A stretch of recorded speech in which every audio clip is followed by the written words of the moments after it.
They say she doesn't eat, doesn't sleep, doesn't age. She just waits. And if you're unlucky enough to hear her humming, that soft, hollow tune that chills your spine, it's already too late. But back then, the world had more than wars and whispers. It had hope, and Elspeth clung to that hope like a lifeline. Every day she walked to the edge of the woods to meet Thomas. When the sun set, she would trace his name in the dirt with a stick. One day, a raven landed on her shoulder. "Thomas is dead," it croaked. Startled, Elspeth screamed. The raven took flight, cawing wildly as it disappeared into the trees. Was it a messenger of death, a harbinger of doom, or just a bird? Elspeth couldn't tell. The days turned into weeks, the weeks into months, and still there was no sign of Thomas. The townspeople, concerned for Elspeth's well-being, urged her to move on, to find another, but she refused. He promised to return, she whispered, cradling a worn letter in her hands. Then, one day, a stranger arrived in town, tall, handsome, with eyes as dark as the forest, and a smile as charming as the raven's. He introduced himself as Lucien Belarus, a cartographer charting the lands, and soon he became a regular sight in Black Hollow. He sipped beer at the tavern, traded stories with the men, and walked with the women, his charm disarming all who met him. But his gaze, it seemed to linger a little too long on Elspeth. Soon, whispers started circulating around town. Some said Lucien was a spy, others that he was a lord looking to buy a Black Hollow for an exorbitant price. But Elspeth saw something different in those dark eyes. She saw her lost love, Thomas. Of course, rationally, she knew it wasn't true. Thomas had died in the war. Her father had seen to it. But love, as they say, is blind, and grief a treacherous guide. On a foggy afternoon, Elspeth found herself at the edge of the woods, with her a bouquet of withered flowers and a heart full of longing. There, under the gnarled branches of an ancient oak, she poured out her love, her loss, and her longing. Suddenly, a twig snapped. Startled, Elspeth whirled around, and there he was. Thomas, or who she believed to be Thomas, emerged from the trees. He was older, wearier, but his eyes, they held the same warmth as before. Overjoyed, Elspeth rushed forward, but he held up a hand, his expression pained. "I must leave," he rasped, his voice like gravel. "I have things to do, memories to mend." Then he was gone, vanished back into the trees. Each day, Elspeth walked to the woods, calling out Thomas's name. Each day, he would appear, always fading, always distant. And each day, he would speak of unfinished business, of debts to be paid. Then one day, Elspeth didn't hear the familiar snap of a twig, didn't see the fleeting glimpse of a soldier. She walked to the center of town and found a note slipped under her door. It read simply, "Come to the crossroads at midnight." Curiosity and fear warred within her. But love, as they say, is patient, but also reckless. So at midnight, she stood at the crossroads, clutching a lantern, waiting. From the corner of her eye, she saw a figure emerge from the fog. Tall, dark, handsome, his face obscured by the shadows of his hat. As he drew closer, she could make out the glint of a blade at his hip and the cruel twist of his lips. Then he removed his hand, and in that instant, Elspeth knew she had been tricked. The man before her was no Thomas, but Lucifer Belarus, his eyes blazing with triumph. "You took my love from me," she hissed, her voice echoing in the stillness. "I will take yours," he whispered, lunging forward. The wind howled like a hungry beast that night. Rain lashed against the windows, mimicking the frantic beating of her heart. Lightning illuminated the worn pages of her book, casting grotesque shadows that danced with the flickering candle flame. Each gust of wind seemed to carry his name on its icy breath, each drop of rain a whispered promise of his return. But the leaves fell, then snow, then spring returned. Without Thomas, Elsbeth refused to mourn. She wrote him letters long after the post stopped coming. She laid a place for him at supper every evening, and every night she walked to the edge of the forest, calling his name into the darkness. But the forest was vast and uncaring, echoing only her own voice. Back, back, back, back, back, back, back, back, back, back, back. Then, one night, an old woman appeared outside her home, wrinkled, hunched, her face wrapped in a veil of shadows. "You don't have to let go," the old woman whispered, her voice like rustling leaves. "He can come back, but love always asks a price. Grief makes people believe in strange things." Elsbeth followed the woman into the forest, deeper than she'd ever gone. They passed trees that bled black sap, gnarled roots clawing at the earth like desperate fingers. The air grew heavy, oppressive, as if the trees themselves were watching them. They passed stones carved with symbols no one spoke of anymore, their ancient etchings a testament to forgotten rituals. At the center was a clearing, bare and stark under the pale moonlight, and in the middle of that, a circle of bones.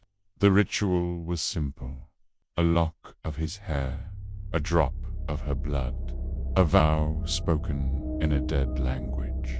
And as the first rays of dawn touched the horizon, she returned home that night to find Thomas standing in her doorway.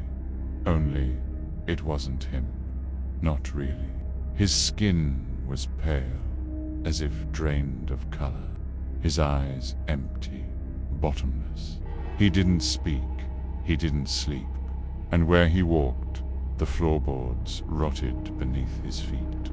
At first, she tried to love him, to pretend that this was just a nightmare from which she would wake. But he was just a shell, a hollow body filled with something else, something cold and ancient. And slowly, subtly, that something began to spread. People started dying. One by one, villagers fell ill. Their eyes turned black, their bodies twisted. The priest tried to bless the town, but he was the first to disappear. Children cried of nightmares that bit their skin. The animals ran. The well water turned thick and dark. And still, Elsbeth did nothing. She simply watched from her window, cradling the creature that used to be Thomas, the one she loved, the one who loved her. In just 3 weeks, Black Hollow was silent. Everyone was gone. Everyone except her. When the military came looking for the missing town, all they found was fog. No bodies, no blood. They threatened her. She did not blink.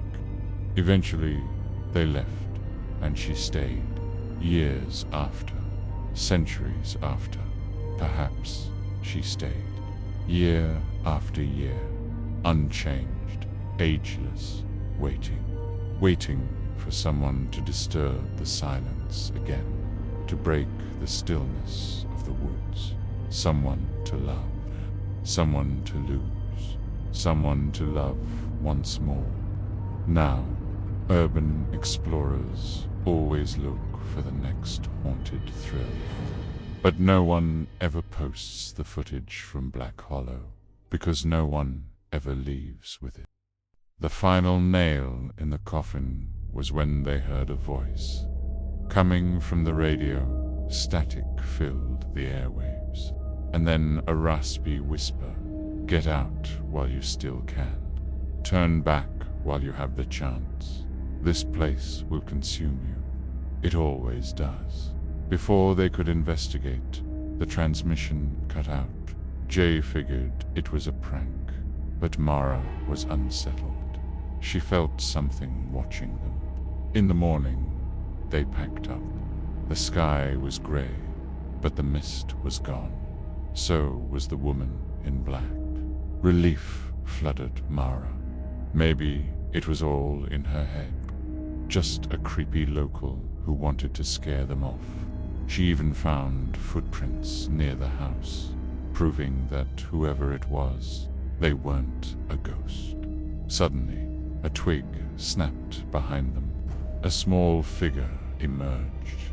A little girl in a nightgown, her eyes wide, staring blankly ahead. She took a step forward, then another. She shuffled closer and closer. Mara stood frozen, unable to move or speak. Then the girl stopped. She looked up at Mara, smiled, revealing teeth that were far too sharp, far too long. She opened her mouth again, this time whispering, "You shouldn't have come here." With a scream, Mara stumbled back, tripping over roots. The girl didn't move. She simply stood there, watching, smiling. Mara scrambled away, hiding behind Jay, who was filming the entire thing. His face drained of color. The little girl turned and shuffled back into the trees, disappearing into the foliage. Shaking, Mara looked at Jay, his face pale, his eyes wide with terror. The camera slipped from his numb fingers, clattering to the ground, going dead. Now, they didn't stop running until they reached the car. Mara didn't look back. She didn't want to see those sharp teeth again. She didn't want to hear that chilling whisper. She didn't want to know what other horrors lurked in Black Hollow. But as they sped away, she caught a glimpse of something moving in the rearview mirror. The little girl in the nightgown was standing at the edge of the forest, waving. A single tear rolled down her pale cheek, leaving a streak of black in its wake. Jay slammed on the brakes. "I forgot my bag," he said, turning to Mara, his face ashen. "I think we need to go back." But Mara shook her head, her eyes wide with fear. "No, we can't. Whatever that place does, it doesn't want us to leave empty-handed." Just then, their phones flicked on, displaying a single message on each screen. Identical messages. Identical to the ones in the old online thread. Each signed off with the same chilling phrase. "This town isn't big enough for the both of us. Stay away." Suddenly, Mara understood why the villagers had left, why no one had ever returned. This wasn't a cursed village. It was a prison. a prison for something ancient and evil, something that didn't want to be disturbed. They had trespassed, and now whatever had been awoken had a taste for company. Now it was coming for them. I need your eyes, your ears, your tongue, your skin, your blood. Do you hear me? Feel me. You are mine. The trees shifted again, revealing a clearing, and in the center, a log cabin. Smoke curled from its chimney. A lantern glowed in the window. Leo called out, but only his own voice answered him. What if he'd lost his mind? What if he were alone? The door creaked open before he knocked. On the other side stood a young woman, smiling warmly. Relief flooded through Leo, quickly turning to concern. Why did he feel like he was stepping into a nightmare? The woman stepped aside. Come inside, Leo. I've been expecting you. Her voice echoed with an ancient familiarity. There was a chill in her tone, like the bite of winter on exposed skin. She moved like liquid darkness, gliding past him into the kitchen. Leo followed, his gaze tracing the line of her neck, bare shoulders, the swell of her chest. Each step he took deeper into the house, deeper into dread. A fire crackled on the hearth, casting dancing shadows across the walls. On the table, an open book lay beside a tarnished silver platter and a knife. But it was the rocking chair in the corner that caught his eye. It swayed gently, as if moved by an unseen hand. She's here, Leo whispered, more to himself than the woman who stood by the window, her silhouette dark against the dying light. I know, she said, her voice barely above a breath. So I thought you might want to see her one last time. She turned, a ghost of a smile touching her lips. Do you remember this place, Leo? The question hung between them, unanswered, yet somehow known. The woman crossed to the chair and sat. She beckoned to Leo with a tilt of her head, then reached for the book. Her fingers brushed his as she passed, and a jolt shot through him, not of pain, but of recognition, as if he had known her forever and in another life. She opened the book to a random page, its leather cover smooth beneath her touch. She traced the faded ink with a fingertip. Did you ever love her, Leo? The question cut deep, tearing at the fabric of his carefully constructed reality. What? But the woman was gone, vanished as if she had never been there at all. The rocking chair creaked louder now, a steady rhythm in the gathering dark. Was it his imagination, or was the room growing colder? Suddenly, a gust of wind rattled the windows, and the scent of rain filled the air. In the corner, the flames sputtered, casting grotesque shapes on the wall. The old house groaned, settling in its grave. Outside, thunder rumbled, a deep bass note to the symphony of unease. Then, from the hearth, a low hum rose. It vibrated through Leo's bones, resonating in the hollow places where hope used to reside. He spun around, his gaze darting to the doorway. The rocking chair, now empty, had stopped its rhythmic sway.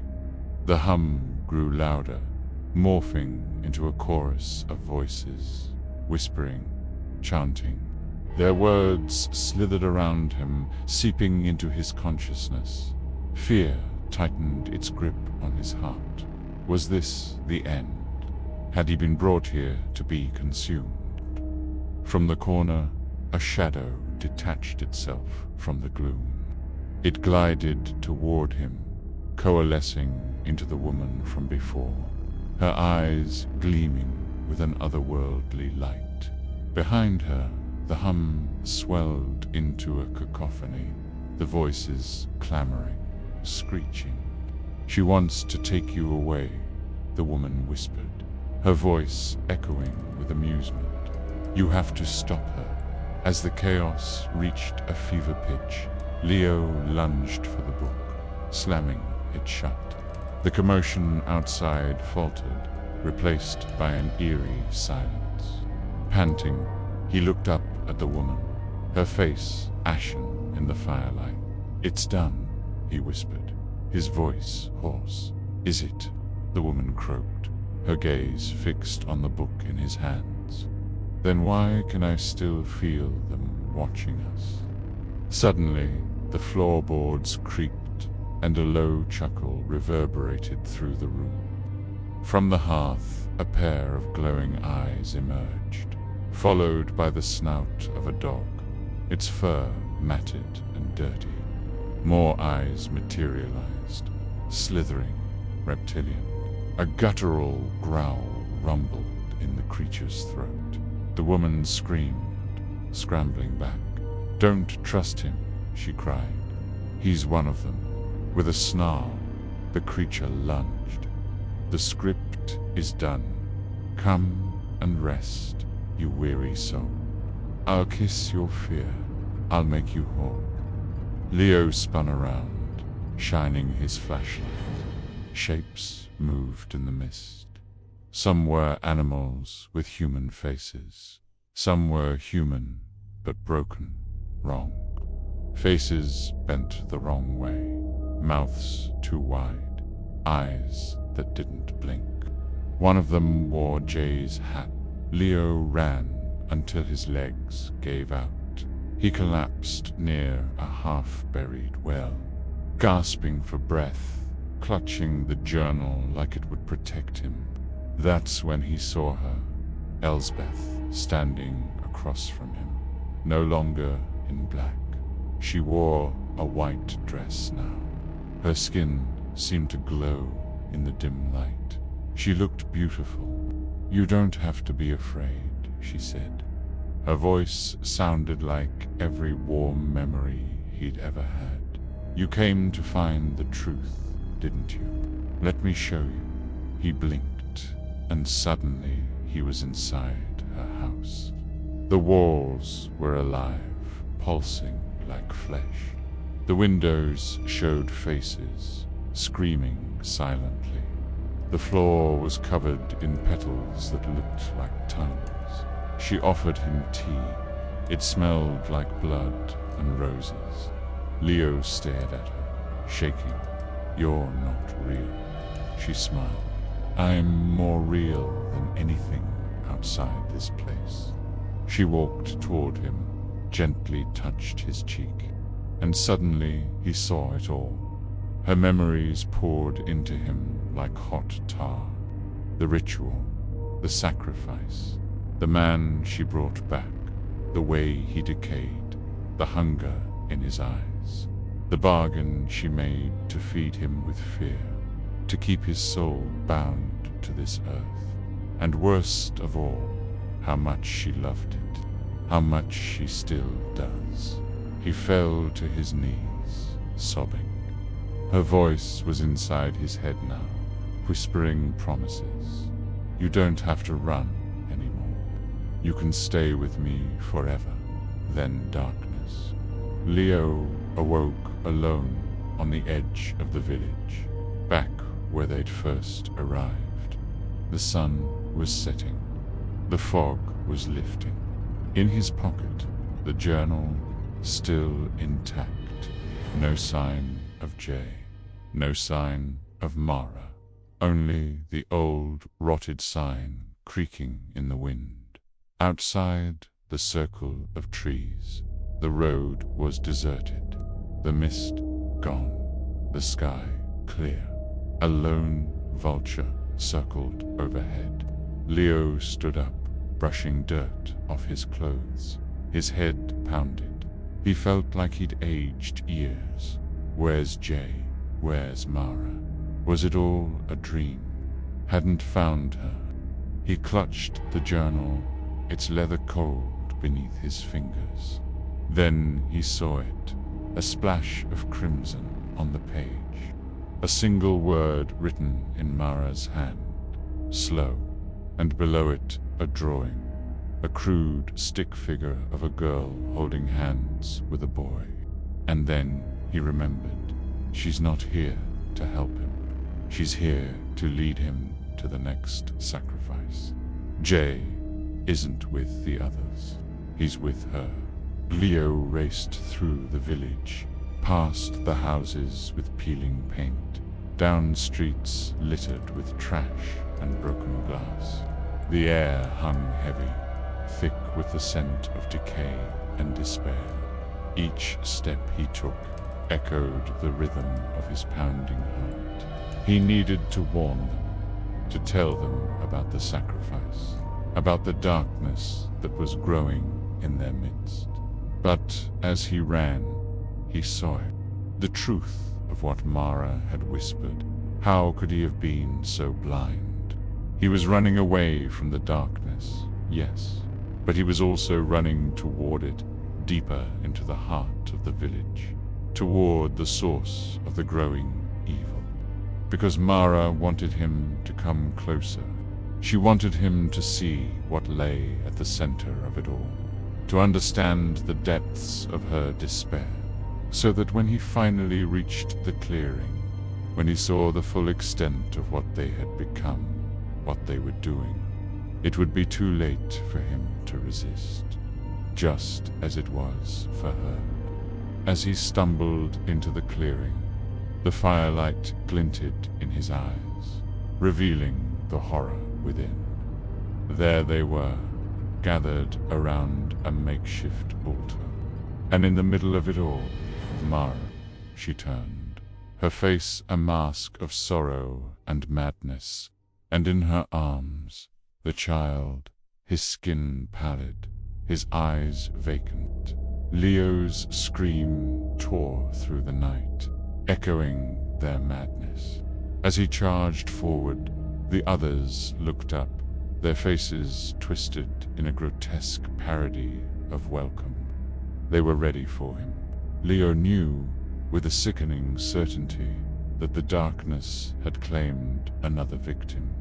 He collapsed, the journal flying from his grasp. The last thing he saw was Mara's triumphant smile. Then everything went black. He stumbled through the woods for hours before finally reaching the road. A truck driver picked him up and said he looked like he'd been hit by lightning. Leo didn't speak a word for weeks, until the day he uploaded the footage. Hello, friends. I found this abandoned village deep in the woods while exploring with my drone. The town was called Black Hollow, and according to the locals, it's cursed. There were no cars on the road, and the houses were empty. But as I got closer, I heard footsteps behind me. At first, I thought it was just the wind, but then I turned around and saw her. As we got closer, I could see that she was wearing a long black coat. She had a big black hat, and under the brim, I could see that her face was pale white. Her eyes were wide and staring, and when I got close enough to talk to her, I could see that she was very old. She looked like she was from another time. She looked like a ghost. I asked her if she lived here and if anyone else was around, but she didn't answer me. She just kept walking away. I followed her into the village, and I could see that she was leading me to a house. It was the biggest house in the village, and it had a porch swing and a picket fence. I thought maybe she lived here, or maybe this was her friend's house. I wanted to ask her more questions, but she disappeared. I looked everywhere for her, but she was gone. Then I started hearing footsteps inside the house. They were slow and dragging, like someone was moving a heavy table across the floor. I thought maybe she was alone, and whatever was inside the house with her wanted me to come closer. I mean, that's the only explanation. So I walked closer. Then I knocked on the door. It was old wood, so it creaked when I knocked it, and after a while, the footsteps stopped. I waited for a minute, but then I heard a loud crash from inside the house. It sounded like something big and heavy falling over. I wanted to get closer, but something inside me told me not to move, so I stayed where I was. Then I heard a voice inside the house. It was very soft and raspy, like an old woman whispering, and I could swear it was speaking directly to me. It said, "Don't come any closer. Don't come any closer." Then it repeated it again, louder this time. "Don't come any closer. Don't come any closer." I tried to ignore it, but it kept getting louder and more insistent. And suddenly I was terrified, because it sounded like whatever was in that house was warning me to leave. So I ran. I ran as hard as I could, as fast as I could, deeper and deeper into the woods. And the voice kept getting louder and more angry, until finally I reached my car, and I haven't been back since. The video uploaded 2 weeks after Leo returned. It was titled, "We Went to a Cursed Village and Only One Came Back." The thumbnail was a grainy still of Mara smiling in the fog. No intro, no music, just static, and then the footage. Raw, glitching, terrifying. A blurred glimpse of Elsbeth. A scream in the background. A lullaby looped in reverse. And near the end, a single frame of Jay's reflection, but with no eyes. The video racked up views instantly. 4 million in the first 24 hours. The comments poured in. "This has to be fake, right? That lady gave me chills." Anyone else hear whispering through the whole video? "Did you see the face at 23:14? Leo never posted again. The channel went dark. Some say he moved to a remote cabin and smashed every piece of tech he owned. Others claim he went back, looking for Mara, looking for answers. No one knows for sure, but that video, it's still up, still playing. And every few months, someone new comments the same thing. I watched it at 3 a.m., and she was in my mirror. No one really talks about Black Hollow anymore. The forums are gone, the threads deleted. Anyone who uploads their own footage, it never stays online. It's as if the place itself refuses to be remembered. But here's what you need to know. Elsbeth, the widow, is still there, waiting, for the next curious soul to come knocking, for the next drone to buzz overhead, for the next scream to feed her love. So, if you ever find yourself driving down an unmarked road, and the GPS goes dead, and the fog rolls in, thick and quiet, turn round, because once you hear her lullaby, you're already